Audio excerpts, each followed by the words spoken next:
মেধাবী ছাত্রী সঞ্জনা দেববর্মা আর প্রতিদিনের মতন আজ স্কুলে যাবেন এমন বিশ্বাস স্কুলের প্রধান শিক্ষক থেকে শুরু করে শিক্ষক শিক্ষিকা সহপাঠী সবারই ছিল, কিন্তু না, গতকাল সন্ধ্যা রাতে তার মৃত্যুর খবর স্কুলে পৌঁছতেই সংশ্লিষ্ট সকলের মধ্যে সুখের ছায়া নেমে এসেছে। প্রত্যেকেই তার মৃত্যুকে মেনে নিতে পারছেন না। আপনারা যে দৃশ্য দেখছেন সেটা বিশ্রামগঞ্জ হাসপাতালের, এবং সেখানে মরদেহ রয়েছে। তারপর আজ মরদেহ পরিবারের সদস্যদের হাতে তুলে দেওয়া হবে। তারপর হয়তো সব নিয়ম কানুন মেনেই সেখানে শেষকৃত্য হতে পারে। ঘটনাটি ঘটেছে রবিবার সন্ধ্যায় জম্পুজলা ব্লকের প্রমোদনগর ভিলেজের পেট্রোমপাড়া এলাকায়। মেধাবী ছাত্রী সঞ্জনা দেববর্মার মৃত্যুতে সংশ্লিষ্টরা যারা আছেন, যারা তাকে খুব ভালোভাবে চেনেন, কাছ থেকে দেখেছেন, তারাও বলছেন খুব ভালো ছাত্রী ছিলেন এবং পড়াশোনায় যে ভালো তাই সেই কারণে তারা তার উচ্চ প্রশংসা যেমন করেছেন, এবং এমন এক মেধাবী ছাত্রীর মৃত্যুতে তারা যে শোকাহত সেটা যেমন একদিকে রয়েছে, তার পাশাপাশি এমন এক ছাত্রীর মৃত্যুতে তারা যে স্বপ্ন দেখতেন তাকে ঘিরে, সেই স্বপ্ন যেন শেষ হয়ে গেছে। আমরা কিছু কথা শুনি সংশ্লিষ্টদের। আর ঘটনা হচ্ছে একটা জ্যাকেট কিনবো হয়েছে। তো এই জ্যাকেট কালকা রইল না, তো রবিবারে তার মা এসে বিশ্রাম কিন্তু কিনা লয়ে গেছে। তো তা নিয়ে বাইরে লগে বাড়িতে আসলো। আমিও বড় করে জানতেছি, আমি 4:30টার সময় আয়া করতে ওই দোকানে হঠাৎ করে তার বাইরে তার কাকা তারা অন্য পাড়াই দিচ্ছে তার সাথে থেকেও এটি আয় করছে দরজার ভিতরে বাড়ি দিয়েছে। এরা শিকারেই লাগাইছে না, কেউ ভাবতে পারে না। আগে ও যে কোনো কথা পাতি করলে একটু রাগ দেখায়, যে কোনো নিজের মেয়ে তো খুব ভালো করতো সবাই চায়। তো কিচ্ছু ব্যাপার না, শুধু জ্যাকেট আসতো, জ্যাকেট কিনতে পেয়েছে। তো আসে না, মায়ের লোকে পয়সা মায়ের লোকে যাইতো, হয়তো জানা তো আর কিটা করাম। হঠাৎ করে আমি অনেক সময় তার মাও গেছে বাড়িতে গিয়ে দোকান লাগান পাশে তার মা লোকে। তো হঠাৎ করে গিয়া দিয়ে তার মা এই অবস্থা দেখছে ঘরের ভিতরে রান্নাঘরের ভিতরে। তো তার ছোট ভাইও ওই তার কাকা তার হামে গেছে। তো হঠাৎ করে আমার ফোন করেছে, আমার মাথা জানে কেমন হয়ে গেছে। আমি আর কিছু করতেও আর মাথা আসে না।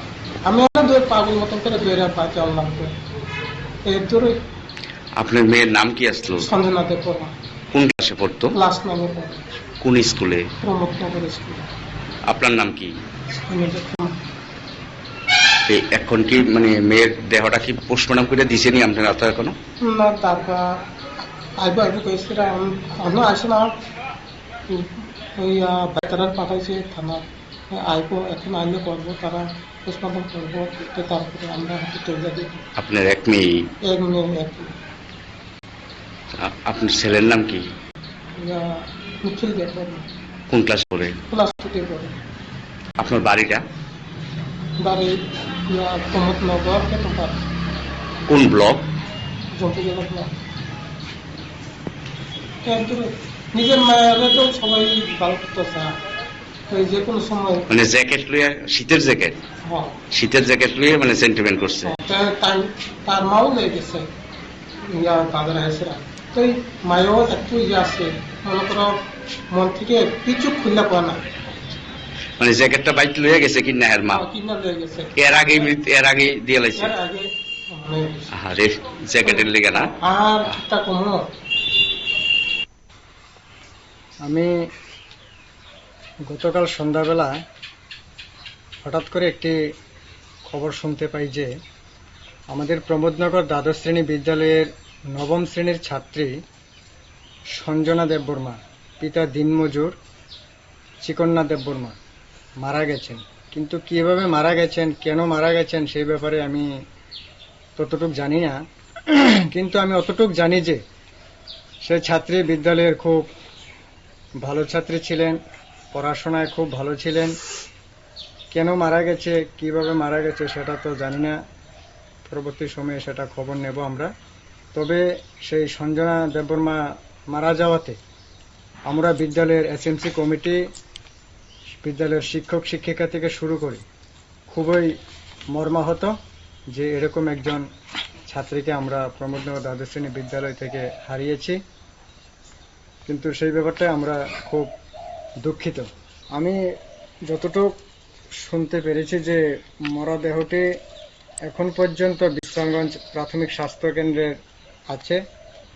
তবে আজকে সেই স্বাস্থ্যকেন্দ্র থেকে বাড়িতে আনা হবে। আনার পরে প্রমোদনগর বাজার নিকটেই যে শ্মশান, সেই শ্মশানে সেই ছাত্রীর শেষকৃত্য করা হবে। আপনারা শুনলেন সংশ্লিষ্টদের বক্তব্য। মেধাবী ছাত্রীর মৃত্যুতে শোকাহত সকলে। বলা যেতে পারে মা বাবাকে সান্ত্বনা দেওয়ার জন্য সবাই চেষ্টা করলেও ছাত্রীর মৃত্যুকে কেউই মেনে নিতে পারছে না। আপনারা সঙ্গে থাকুন, দেখতে থাকুন PB24।